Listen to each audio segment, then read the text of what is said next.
Welcome back to Massacre on Muriel Court. Please don't let the title of this episode fool you. I am not wrapping up or even close to being done with Massacre on Muriel Court, but this is where we will part for now. In keeping with my strict policy of being brutally honest with my listeners, I still have a lot to learn about the murders of Robert, Helen, and Joy Sims. There are still several theories that I need to first wrap my head around and then put together for you to hear. I feel like this is a good point to stop and look back at what I have presented so far before we move forward.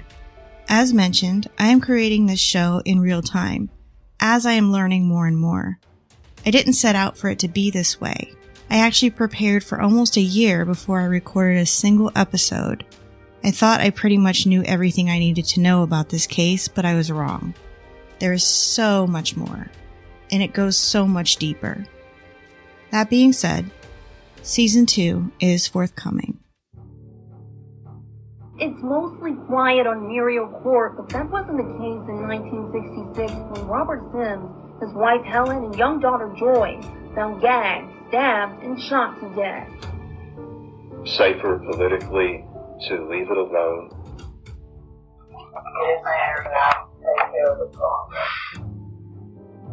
Moronic is the word that comes to mind. He's accusing two top officials of a cover-up. Standing back there under the banana tree. Surveillance video of a 1966 FSU football game may be the key to cracking the code in this case gone cold. You do that. And while state officials aren't releasing details regarding suspects or persons of interest, it did stress their commitment to finding the Sims killers. Oh, I think you did it. All of a sudden you became absolutely damn totally obsessed with that. It's a case that we would certainly like to see solved, and investigators are actively working on the case.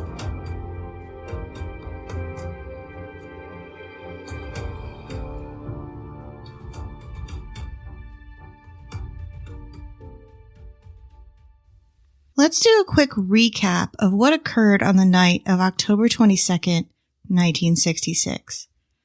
That evening, nearly everyone in Tallahassee was either at or watching the Florida State-Mississippi State football game. FSU won 10-0. The Florida Fair was also in town. The streets were pretty much empty until around 10 p.m. when the game let out. Dr. Robert Wilson Sims, his wife Helen, and their youngest daughter Joy Lynn were home in their modest brick ranch house at 641 Muriel Court, most likely watching the FSU game on TV.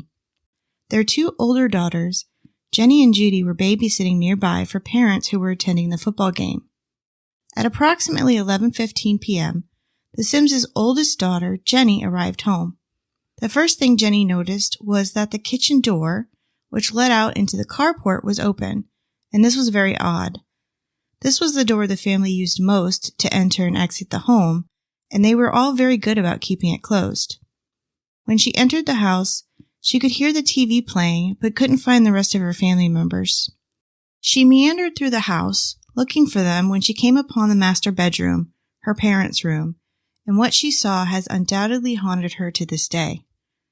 There in that room, she found her father, mother, and little sister murdered, all bound and gagged with blood everywhere. Robert Sims was laying atop a flowered bedspread on the couple's king-size bed. Neckties were used to tie his hands behind his back and his feet together. His mouth was gagged with a scarf and a piece of cloth covering his eyes. He had been shot once at point-blank range in the head. Helen Sims was found on the bedroom floor. She had been tied up with pantyhose and also gagged with a scarf. She was shot 3 times, twice in the head at point-blank range and once in the leg. 12-year-old Joy Sims was on the bedroom floor next to her mother. She was also tied up with a necktie and pantyhose stuck in her mouth to gag her. She had been shot once in the head and stabbed 7 times in the torso with what was first believed to be a large hunting knife or butcher knife, but has since been described by medical examiner Lisa Flanagan as a smaller knife. There is no real explanation I can find for this discrepancy. There was an abrasion on her face consistent with being punched by someone wearing a ring. The stab wounds and the punch to the face were both consistent with a left-handed person. The stab wounds were actually said to be in a cross-type pattern. There were signs of possible sexual assault against Joy because her underwear were pulled down and her nightgown was pulled up. There was bloody handprints on the inside of her thighs, small handprints, consistent with a woman's hands. In the first episode of this show, when I described what happened that night, I told you that Jenny Sims discovered her family murdered, then ran to the phone book to find the number to call Beavis Funeral Home for an ambulance. I've since learned that before Jenny did that, she actually removed the gag from her mother's mouth. Why, I'm not sure. That's something I'd like to get into next season. There are some details about Jenny Sims I learned recently that we will explore later. Russell and Rocky Beavis raced to the scene. Upon arriving and witnessing the carnage, the elder Beavis sent his son to fetch something to unbind the parents in an attempt to save their lives. Russell Beavis called the police. Among some of the interesting evidence found at the crime scene, the knots used to bound the Sims were a specialized kind of granny knot, and all of the bindings used to tie up the family had come from inside the home and belonged to Mr. and Mrs. Sims. It's been said that the crime scene appeared so fresh that the Beavises feared the killer or killers may have still been in the house or lurking around the home. Dr. Sims died shortly after the Beavises' arrival, but Mrs. Sims was transported to the hospital where she was kept under guard. Little Joy Lynn was beyond saving by the time they got there, and Mrs. Sims died 9 days later on Halloween, never regaining consciousness. If you'll remember, the crime scene investigation was a disaster from the very beginning. The first lawman on the scene was Captain Billy Bennett. He was watch commander that night. Then he called Detective Cooper Donnelly of the Tallahassee Police Department. 24-year-old Larry Campbell, an investigator whose 50-year career in Florida law enforcement would culminate in several terms as Leon County Sheriff, then arrived and took over the scene. Throughout the season, I believe I painted a pretty good picture of how the Tallahassee Police Department and the Leon County Sheriff's Office have some serious trouble working together. Investigators failed to secure the crime scene. Rocky Beavis said that between on- and off-duty deputies, curious neighbors, and reporters, almost 1,000 people walked through the home. They smoked inside the home and even made a pot of coffee in the Sims kitchen. They went in and made coffee. It was probably textbook what you shouldn't do, Rocky Beavis told WCTV Tallahassee on April 28, 2015. There was no evidence of forced entry at the Sims residence and nothing of value was missing. Small sums of money were visible in the dresser and an expensive coin collection lay intact in a bedroom drawer. There's also no sign of any struggle throughout the house, aside from the master bedroom. There was a cup of coffee still sitting on the table. Everything looked orderly inside the home.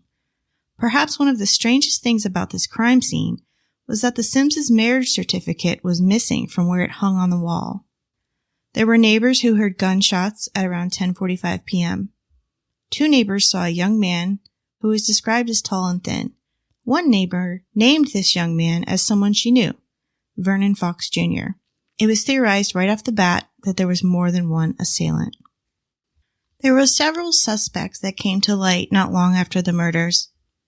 An early suspect was Dr. C.A. Roberts. The C.A. stood for Cecil Albert, pastor of the First Baptist Church, one of the city's oldest and most prestigious churches.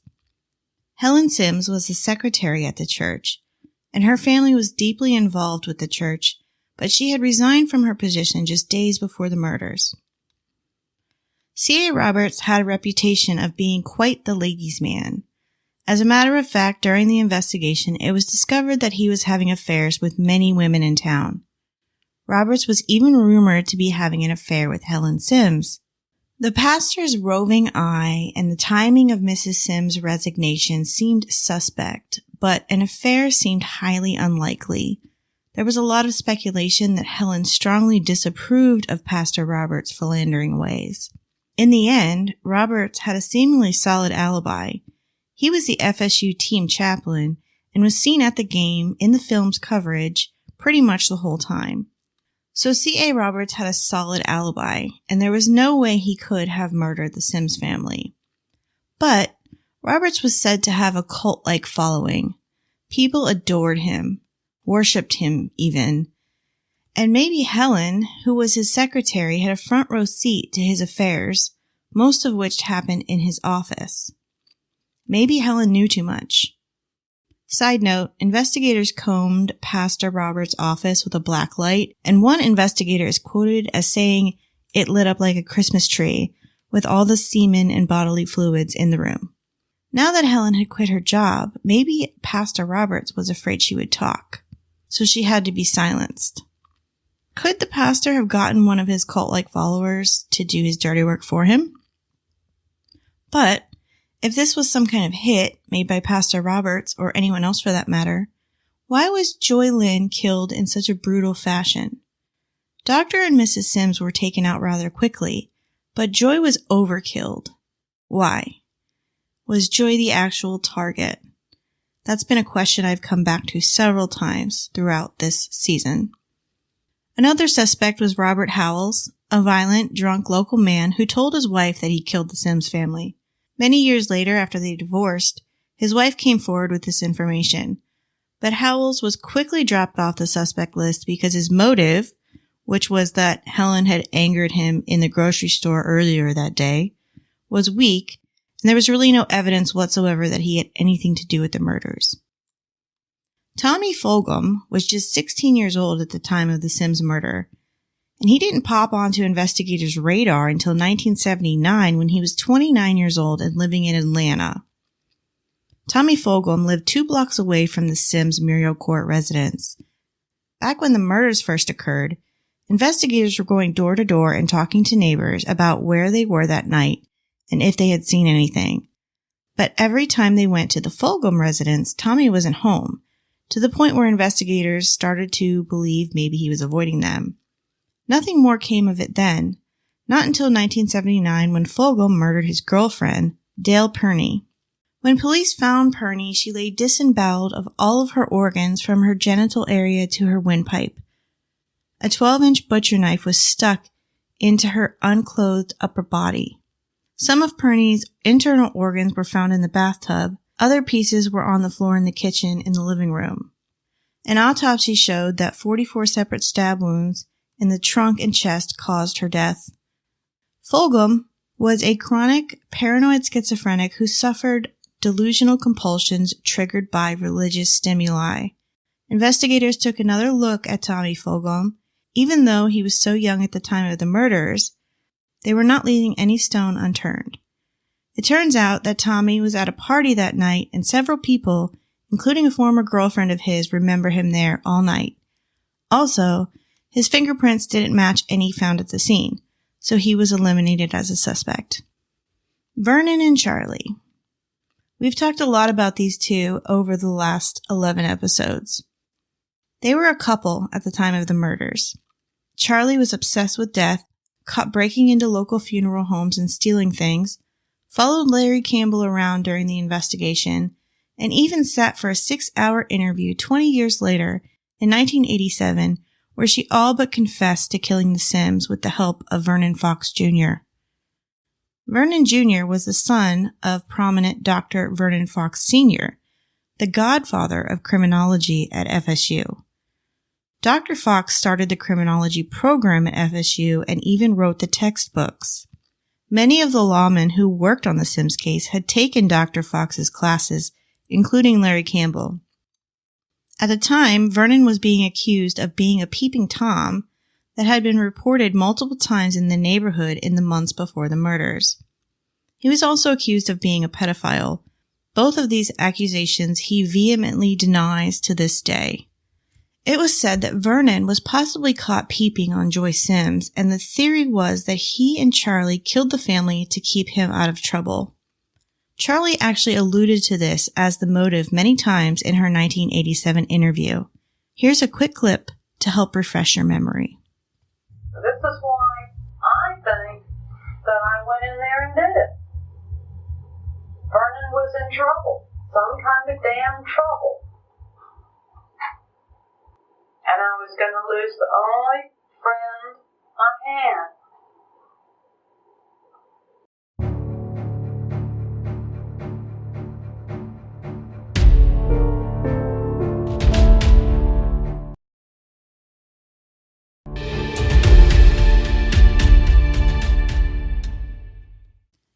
There are more suspects and theories that we will get into during Season 2 of Massacre on Muriel Court.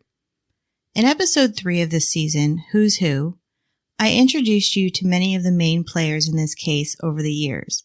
Here's a super quick refresher. Former State Attorney Willie Meggs. The Sims case spanned Meggs' career in law enforcement. Meggs retired from the State Attorney's office in 2016 after serving 8 terms as State Attorney for the 2nd Judicial Circuit in Florida. He was the State Attorney in 2016 when a task force to reopen the Sims case was put together and then broken up by Meggs. Larry Campbell. Campbell worked the Sims case and kept all the files in his office for his entire career until his death in 2014. Campbell caused quite a stir when he announced that he knew who the killers were. Yes, killers, plural, but didn't have the evidence to prove it in court, so he refused to name names. He also claimed that it was a sex crime and that Joy Sims was indeed the main target. Jeremy Mutz, a prosecutor in Leon County from 2003 to 2016 when he was abruptly fired by State Attorney Willie Meggs, supposedly for digging a little too deep into the Sims murder. Mutz was on the task force that had been put together in 2016. Meggs accused him of trying to write a book, but Jeremy Mutz claims he got too close to the truth and that the government in Tallahassee doesn't want to see the Sims case solved. If you listened to last week's episode, you heard my conversation with Jeremy about the inner workings of Tallahassee and theories about why the Sims case is still unsolved. Jeremy has helped me tremendously with this podcast, and he will be appearing again in Season 2. Sheriff Mike Wood. Wood was appointed as the sheriff of Leon County by Florida Governor Rick Scott when Larry Campbell passed away in 2014. He was also a member of the task force in 2016. State Attorney Jack Campbell, current State Attorney for the 2nd Judicial Circuit. He was elected in 2016 and re-elected without opposition in 2020.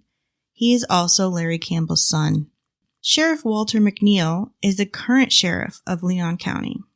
Dr. Vernon B. Fox Sr. He was the professor of criminology at Florida State University from 1952 to 1986 and the father of suspect Vernon Fox Jr. Henry Cabbage, former newspaper reporter who spent several years working on a book about the Sims murder. The book was stymied by the refusal of law enforcement agencies to release their files.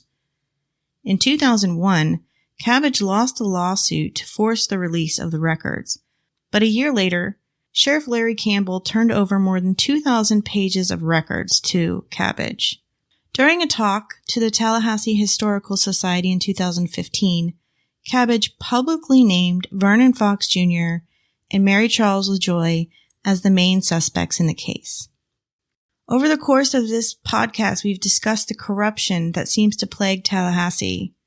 Actually, corruption, bribery, and the like have been a way of life in Tallahassee and the government for as long as anyone can remember. We discussed the fact that there may have been and or still is some kind of cover-up happening in the Sims case.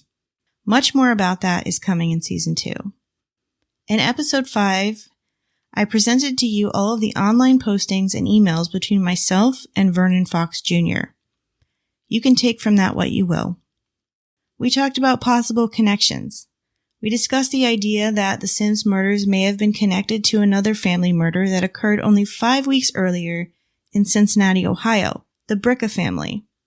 Lisa Wick and Lonnie Trumbull, who were brutally bludgeoned to death as they slept in their Queen Anne Hill, Seattle basement apartment on June 23, 1966.